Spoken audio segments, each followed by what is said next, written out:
Hi guys, welcome back to my channel. Today I am filming for you all an updated foundation routine, and I'm starting off by priming my face with the Rimmel Stay Matte Primer because your girl's skin is oily and ain't nobody trying to look like a slip and slide out here in these streets. So you better get your primer and get to it, honey.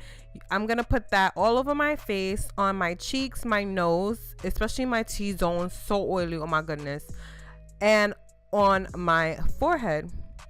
So I'm just rubbing this in, making sure that it's evenly distributed, and then I'm gonna move into my MAC Lustre drops.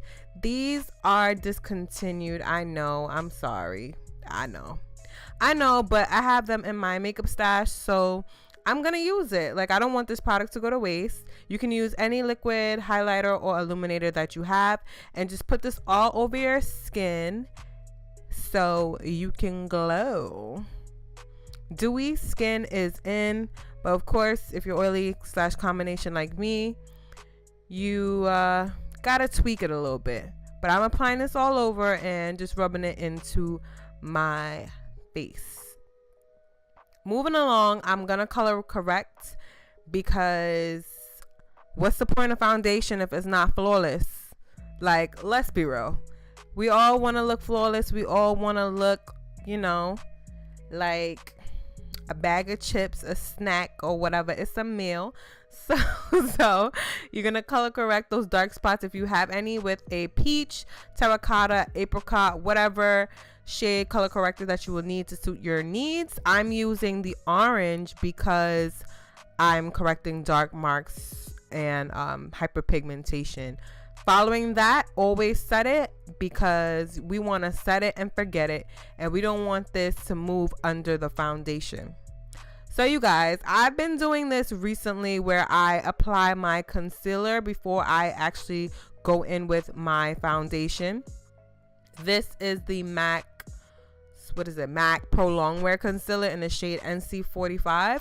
I'm putting this under my eyes in a triangular, sort of like downward triangle shape, with a concealer brush. This is synthetic fiber, and I'm gonna let that sit on the skin, kind of dry a little bit before I go and blend it out, because when you let this concealer dry, honey, when you let it dry, it gives you like the best coverage.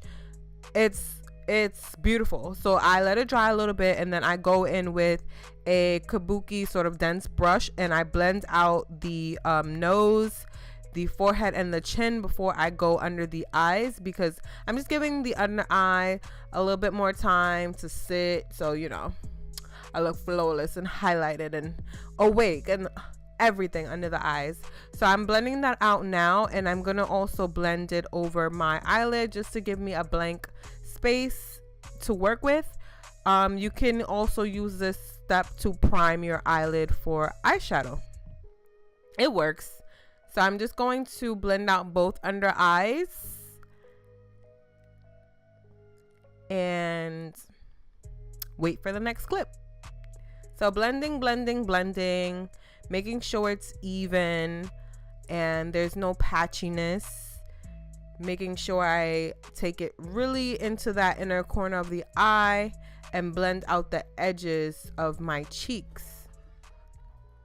Going along, I'm still not done with concealing and highlighting. I'm using this concealer from Wet n Wild, and this is going to act more of a brightening shade. It's a little bit lighter than the NC45, but it's not crazy bright. So I'm going to put this a little bit of this on top of that previous concealer, just concentrating that directly under the eye and blending it out. Yeah, just repeating those steps, and I'm going to set it and forget it, honey, with the translucent powder by AirSpun. The AirSpun translucent powder, you can get it at Walgreens or Dwayne Reed or whatever drugstore. Now I'm moving on to foundation, and I'm using my favorite drugstore foundation. This is the Maybelline Matte and Poreless. It has so many shades. The formula is bomb. Like, it's only $5.99 depending on where you get it at. Like, this foundation is life. Get you some. This is the shade I think it's spicy brown, and I'm applying that in the areas where I did not conceal or where I did not highlight. So just at the bottom of my cheeks, and then in the forehead, around the chin area, around the nose, and I'm just gonna blend that in. And I'm using more of a patting / tapping motion. I'm not like wiping this all over like a windshield wiper. I'm really kind of just pressing and patting, concentrating the product where I want it to go. That gives you like the most flawless, even coverage. Because when you swipe it all around, it can look very streaky, and we don't want that. We want to be flawless. We want to be just almost perfect looking. Taking my black opal foundation stick, I am going to contour / bronze. I mean, I don't really consider this a contour shade. I more so consider it a bronzing shade because it's not super cool tone and it's not super deep, but I don't like my contour to be extremely harsh. So I'm going in with this in the areas I normally do, down the sides of my nose, along my temples and my forehead, and to cut those cheeks because we want to look sculpted. I don't want to look like I have, you know, baby fat still lingering around. I want to look, you know, like, you know, little cheekbones popping without going under the knife. So I am putting that on and blending that out again in a patting sort of stippling motion and working that into the skin. You see, it adds back some color to my complexion because the foundation can make you like look like a baked potato. It just makes you look all one color, and our skin is multi-dimensional, so we have multiple colors. So this shade kind of just brings back that color for me while adding a little bit of depth and a tiny bit of warmth.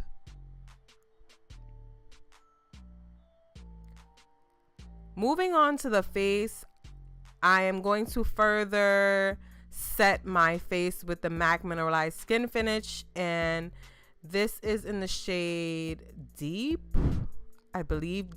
You guys don't quote me. Everything is going to be down in the description bar down below. Make sure you check there. And I'm setting my face, and I'm also going to bronze my face with this MAC blush. This blush is popping. I cannot put this blush down. As you can see, I've hit pan, and I'm just taking that in my cheeks to further cut / warm / bronze / contour / everything. Like, this just does everything for me. It's life. Like, since I got this blush, I can't put it down. It's perfect, and it's even perfect for contouring the sides of my nose without making it look too harsh and too crazy. I hate when you can see somebody's nose contour from a mile away. It's like you totally defeated the purpose.